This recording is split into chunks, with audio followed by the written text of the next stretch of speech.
Jangan mentang-mentang kalian teman dekat terus kalian jadiin partner tuh jangan, karena kalian harus benar-benar bisa bedain mana teman buat fun, teman buat partner bisnis, misal teman buat apa gitu. Jadi kalian bisa pilih gitu buat mana yang jadiin partner bisnis, mana yang enggak.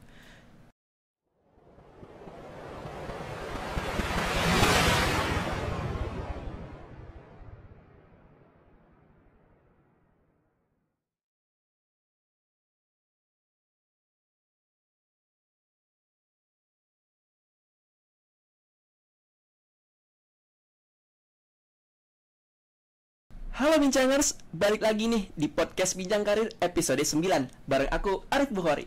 Di podcast kali ini aku ditemenin sama narasumber yang keren banget nih. Karena dia adalah mahasiswa yang juga memiliki bisnis. Mungkin langsung aja ke narasumber kita untuk perkenalan. Halo semua, kenalin aku Vito. Aku mahasiswa manajemen, tepatnya manajemen internasional angkatan 2022. Tuh. Oke Bincangers, untuk topik pada hari ini ialah mahasiswa wirausaha. Untuk mempersingkat waktu mungkin kita langsung saja ke pertanyaan pertama kali ya. Sudah siap Mas Vito? Sudah, aman. Oke. Pertanyaan pertama. Apa sih kesibukan Kak Vito selain kuliah? Mungkin dari hobi dulu boleh diceritain kali Mas. Kesibukan selain kuliah ya, buat hobi sebenarnya nggak ada yang benar-benar hobi, karena dari aku sendiri tuh tipenya semua dicobain gitu. Jadi nggak ada hobi favorit, tapi akhir-akhir ini lagi suka sepedaan gitu. Jadi sekarang mungkin sibuk sepedaan ya, keliling Prokerto gitu sih. Keren banget ya guys. Berarti Mas Vito ini sukanya tuh coba-coba ya? Betul, coba-coba. Eksplorasi. Itu bisa jadi sebuah pembelajaran teman-teman. Karena segala sesuatu itu pasti harus kita cobain sampai kita akhirnya expert di bidang tersebut. Seperti itu. Untuk pertanyaan kedua nih Mas, bisnis seperti apa sih yang Mas Vito jalankan saat ini? Bisnis yang dijalankan saat ini tuh bisnis F&B. Ya, food and beverage. Tapi untuk fokusannya tuh sekarang masih ke arah minumannya. Nantinya bakal dikembangin lagi ke arah makanan. Tapi untuk sekarang masih fokus di minuman, terutama minuman jenis mocktail itu. Mocktail. Ya. Untuk produknya sendiri seperti apa Mas? Boleh diceritain nggak sedikit?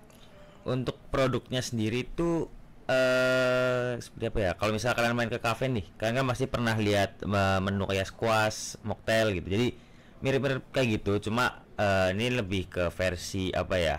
Kaki lima lah bisa dibilang lah, karena kita cari market tuh ke arah yang kalau bisa dibilang menang ke bawah gitu. Jadi masih terjangkau lah harganya gitu. Untuk gambarannya kalian bisa coba cari sendiri aja, cocktail ataupun mocktail di Google gitu.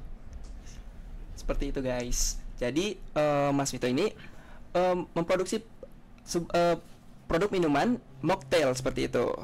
Untuk varian rasanya sendiri Mas boleh diceritain nggak? Sedikit aja. Boleh. Varian rasa kita sekarang ada 4. Itu ada nama menunya paling best seller itu ada Sunset Century. Itu rasanya lebih ke buah peach. Terus buat Pinkie Pie itu rasanya lebih ke strawberry. Terus ada Moonberry, itu rasanya lebih ke, kalian tahu ini sodanya AW. Nah, mirip kayak gitu. Terus menu terbaru itu ada di Tricky Mango, itu mangga, cuma kita nggak pakai mangga. Jadi kita namain Tricky Mango gitu. Gitu sih buat gambaran menunya ya. Bergambar menunya. Oke guys, bagi teman-teman yang suka minuman yang varian rasa buah-buahan mungkin bisa langsung ke tempatnya Mas Vito gitu. Oke. Lanjut ke pertanyaan ketiga. Ini bisnis Mas Vito sendiri atau mungkin melakukan kerjasama dengan teman Mas Vito gitu? Oh, buat bisnis ini aku kerjasama sama teman 2 orang tuh. Satunya anak Fakultas Pertanian, satunya anak Fakultas Hukum. Jadi kerjasama sama mereka karena aku rasa buat bisnis kayak gini tuh lebih enak berdua atau bertiga gitu. Jadi buat masa yang ada pun, buat marketnya pun lebih luas gitu. Jadi aku nggak kesusahan, kalaupun nantinya aku buka sendiri kan pasti kesusahan kan gitu. The power of kerjasama. Betul. Keren banget ya guys. Oke, selanjutnya gimana sih awalnya sampai bisa kepikiran untuk merintis bisnis ini Mas? Boleh diceritain dong? Boleh, tapi ini ada panjang sedikit ya. Jadi awalnya itu karena aku sempat kerja juga di salah satu cafe di sini, coffee shop. Terus aku ngerasa kayaknya kalau bikin sendiri menarik gitu loh. Jadi aku mikir buat bikin sendiri. Tapi kalau bikin kopi kan kayaknya terlalu berat ya buat modal awal, kayak beli mesin kopi, beli biji kopinya, belum juga beli susu dan segala macam buat pendukung kopi. Jadi aku mikir yang paling gampang tuh bikin mocktail, karena aku rasa itu cuma apa ya, tanda kutip minuman campur-campuran sirup tambah soda dan sebagainya gitu. Jadi nggak terlalu sulit. Terus aku juga lihat marketnya dulu. Pertama, market di Purwokerto tuh sebenarnya belum terlalu besar kalau bisa dibilang, kayak emang mocktail udah ada, cuma masih tercampur sama coffee shop gitu. Jadi masih kalah pamor sama kopi. Jadi aku pengen fokus ke arah mocktail, bener-bener mocktail gitu.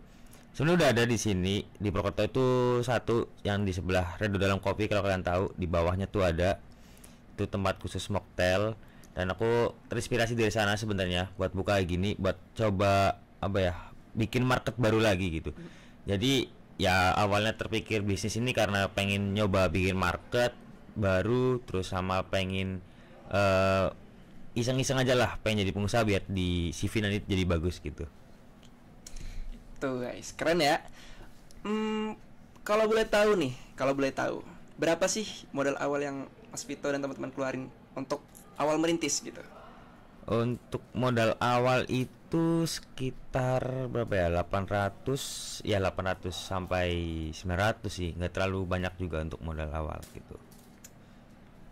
800 sampai 900 Iya, ribu. 900 ribu. Oh, seperti itu guys. Apa strategi yang Kak Vito lakuin untuk promosiin bisnis ini, Kak? Untuk promosi sebenarnya nggak ngeluarin banyak biaya untuk promosi sejauh ini. Yang dilakuin tuh gampang sebenarnya. Kalian kan punya sosial media nih. Kalau kalian di awal pengen bikin bisnis, kalian punya sosial media, kalian punya teman, kalian bisa lewat ini aja, lewat sosial media teman kalian. Kalian misalnya ada IG, kalian tag aja mereka, bantu repost, bantu posting gitu. Nanti teman-teman mereka pasti bakal datang, terus nanti bakal merembet lah kemana-mana. Nantinya bakal teman ini datang, teman itu datang gitu. Jadi buat promosi lewat temen sih, kalau misal mau apa ya, dibilang minim modal ya buat promosi gitu. Oke, Kak Vito. Lanjut ya. Apa yang Kak Vito lakukan buat nge-branding produknya Kak Vito dan teman-teman nih? Oke, buat nge-branding brand sendiri ya, brand aku dan teman-teman itu pakai sosial media terutama. Jadi kita udah bikin Instagram sama bikin TikTok. Tapi buat TikTok belum ada konten sama sekali sih sebenarnya. Jadi masih aktif di Instagram. Kita branding di Instagram, kita branding juga dari mulut ke mulut. Kita ceritain ke teman-teman kayak aku ada bisnis ini, minuman ini. Jadi kita nge-branding apa ya, seakan-akan kalau bisnis ini tuh menarik gitu. Jadi kita bisa bilang kayak bisa request menu dan sebagainya gitu. Nanti dari mereka pasti bakal penasaran, terus jadi mereka akan datang, mereka bakal coba request menu dan sebagainya. Terus juga cara kedua itu ikut event. Jadi kayak misalnya ada kemarin event Vespa itu Mods May Day, di sana teknologi masuk buat jadi salah satu tenan yang ada gitu. Jadi kalau kita ikut sebuah event, menurut aku dan teman-teman itu nama kita bisa naik lah sedikitnya gitu, karena ada tenan pasti kan ada nama brandnya kan. Jadi nanti dari para pembeli itu bisa tahu kayak ada minuman ini namanya teknologi gitu. Terus juga bisa lewat endorse ke selebgram. Selebgramnya harusnya yang lokal-lokal aja sebenarnya, nggak usah yang benar-benar kayak wah gitu, karena target kita kan masih ke arah Banyumas ya. Jadi mending selebgram Banyumas aja, nggak usah sampai kayak tingkat artis gitulah, terlalu buang-buang biaya itu masuknya gitu. Oke Kak Vito, kira-kira nih bisnis ini mengganggu waktu kuliah nggak sih buat Kak Vito pribadi? Mengganggu atau enggak, sebenarnya enggak sama sekali, karena dari kami bertiga itu memutuskan buat apa ya, jualan tuh di waktu kita senggang aja gitu. Jadi misal di sore ke malam, atau mungkin jualan di Car Free Day gitu. Jadi nggak mengganggu lah, karena kita tahu juga kalau akademis buat orang kuliah itu nomor satu ya buat sebagian orang, dan aku juga gitu. Karena bisnis itu sebenarnya nggak bikin kalian hidup kalau buat awal-awal. Jadi lebih baik kalian fokus ke akademis dulu, baru nantinya kalian bisa fokus ke bisnis kalian kalau udah lulus gitu. Kalau sekarang lebih fokus ke akademis, jadi nggak mengganggu sama sekali buat kuliah. Jadi ya aman sih buat sejauh ini ya gitu. Jadi seperti itu teman-teman. Bisnis penting, akademik juga penting. Oke, selanjutnya. Gimana sih cara Kak Vito buat menyeimbangkan kegiatan kuliah sambil berbisnis? Nyimbangin kegiatan kuliah sambil berbisnis tuh sebenarnya cukup sulit ya kegiatannya, apalagi yang di luar akademis kayak misal kegiatan organisasi dan sebagainya gitu. Tapi cara buat nyimbangnya itu lebih ke arah kalian harus bisa time management yang bagus. Jadi kalian misalkan aku main buka di hari Kamis, jadi aku pastiin dari Kamis itu kosong, nggak ada kegiatan sama sekali. Kalaupun ada mungkin di pagi sampai siang, nanti sorenya jualan gitu. Jadi harus benar-benar bisa ini sih kosongin waktu buat bisnis sama buat kegiatan gitu. Paling juga kalau misalnya emang benar-benar nabrak, itu izin salah satunya gitu, tergantung kepentingan yang ada gitu. Kalau misal ada rapat misal, tapi rapatnya nggak perlu banget peranku di sana, jadi aku izin rapat, aku jualan. Kalau misal bener-bener penting di kegiatan misal kayak visitasi atau dan sebagainya, itu kan aku harus ikut kan, jadi aku lebih izin ke kerjaannya, jadi aku ikutnya ke visitasinya gitu. Jadi tergantung kepentingan aja, jadi kalian bisa tentuin tentunya yang mana menurut kalian penting sama yang enggak gitu. Baik, lanjut ini Kak. Mungkin bisa diceritain dulu nih Kak, susah senangnya dalam menjalani bisnis ini dengan teman-teman. Susah senang menjalani bisnis sama teman ya. Jelas susahnya itu ada 3 kepala gitu. Jadi ada 3 kepala tuh bikin susah sama bikin mudah sebetulnya. Cuma seringnya sih karena susah, karena tentunya kita harus sesuaiin jadwal satu sama lain, sesuaiin pemikiran satu sama lain, ide satu sama lain, konsep juga satu sama lain, dan pasti kan beda-beda. Jadi harus ada yang bisa mengalah gitu dan menerima menerima hasil konsepan bersama lah gitu. Itu susahnya. Tapi buat mudahnya tuh senangnya itu seru sih, karena kalau bisa sama temen tuh kerasa gampang. Jadi nggak terlalu susah lah, kayak nggak terlalu kerasa beratnya gitu, mudahnya gitu. Tapi saranku sih kalau mau sama teman bener-bener cari yang terpercaya gitu, karena kalian harus bisa bedain mana teman sama mana rekan buat bisnis, karena itu benar-benar beda gitu. Kalian bisa lihat kalau kata orang sih tanda kutip sifat aslinya kalau dia megang duit gitu sih. Sejauh ini ada nggak struggle yang Kak Vito alamin gitu selama menjalankan bisnis dengan teman-teman? Oke, buat struggle yang dijalani sebenarnya itu gak ada yang benar-benar struggle sih. Paling di awal doang ya, gimana caranya biar orang-orang udah tahu ada brand ini, brand punya kita sendiri, gimana caranya. Terus gimana cara buat nyari resepnya, itu yang bikin struggle sebenarnya. Cuma kalau benar-benar struggle yang kayak benar-benar berat sih nggak ada ya. Kayak ya masih bisa ditangani lah, karena kan kita juga bertiga kan saling saling support gitu, jadi enak gitu. Oke. Adakah yang ingin Kak Vito sampaikan? Mungkin buat teman-teman bincangers yang ingin memulai bisnis gitu, saran, motivasi ataupun tips-tips buat teman-teman bincangers. Oke, buat saran dan tips ya, paling ini sih, kalau mau mulai usaha tuh nggak usah kebanyakan mikir sebetulnya.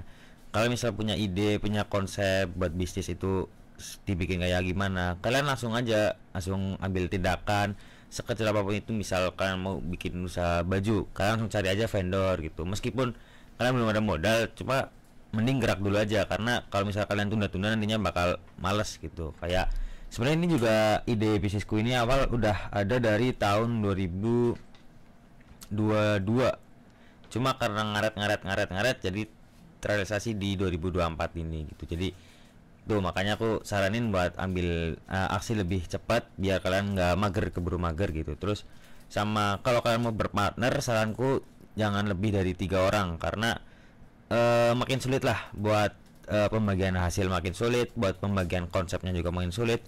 Pokoknya makin banyak kepala makin sulit nantinya gitu. Terus buat partnernya juga dipilih lagi, jangan asal pilih, jangan mentang-mentang kalian teman dekat terus kalian jadiin partner tuh jangan, karena kalian harus benar-benar bisa bedain mana teman buat fun, teman buat partner bisnis, misal teman buat apa gitu. Jadi kalian bisa pilih gitu buat mana yang jadiin partner bisnis, mana yang enggak. Terus apa lagi ya,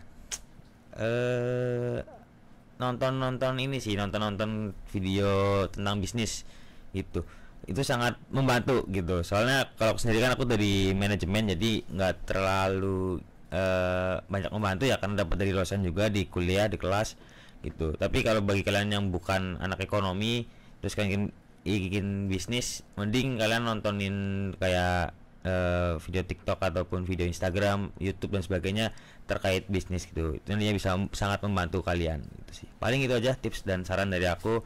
Mungkin nggak bisa banyak yang dikasih ya tips dan saran, karena emang masih belajar juga. Kalau mau benar-benar tips dan saran yang membantu banget tuh mungkin bisa nonton motivator dan sebagainya gitu. Mungkin kata-kata dari Kak Vito tadi bisa memotivasi teman-teman yang ingin merintis ataupun membangun bisnisnya dari nol. Terima kasih buat teman-teman yang udah menyempatkan waktu buat nonton video kita, mendengarkan podcast kita. Terima kasih juga buat Mas Vito yang udah menyempatkan waktu ya di sela-sela kesibukan. Aman. Udah banyak banget tadi yang kita udah denger ya, saran, motivasi, dan tips-tips dari Mas Vito yang membangun bisnis bersama 3 teman-teman tadi. Dua teman. Oh, 2. Ya, bertiga ya. Nah, dengan 2 temannya tadi tuh bisa membangun bisnis gitu, guys. Apa yang tadi udah sampaikan Mas Vito itu bakal ada di kepala kita aja sampai itu bisa mewujud gitu. Sampai kita itu melakukan langsung gitu ya, Mas ya. Betul. Gitu. Menekan ego, terus juga suportif dan kreatif tentunya.